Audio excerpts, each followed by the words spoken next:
खबर शामिल करते हैं जंग से हमारे C1 न्यूज़ के डिस्ट्रिक्ट रिपोर्टर मलिक बिलाल से। पुलिस पार्टी के साथ मज़ाहमत, 3 पुलिस अफसरान जख्मी, अस्पताल मुंतकिल।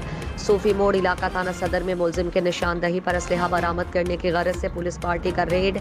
पुलिस पार्टी के पहुंचने पर 20 से 25 मर्द और खवातीन मुसल्लह असलहा, सोटे, डंडे, किसी रॉड की मज़ाहमत के नतीजे में इंचार्ज चौकी मखियाना SI अवैस मजहर, ASI मोहम्मद असलम, कांस्टेबल जहीर जख्मी हुए। दोनों मज़ाहमत मुलजिमान ने पुलिस पर फायरिंग भी की।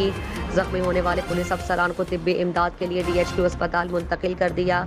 DPO जंग मोहम्मद राशिद हिदायत रात गए जख्मी पुलिस अफसरान की इयादत के लिए अस्पताल पहुंच गए। गिरफ्तारी के लिए पुलिस टीमों के छापे जारी।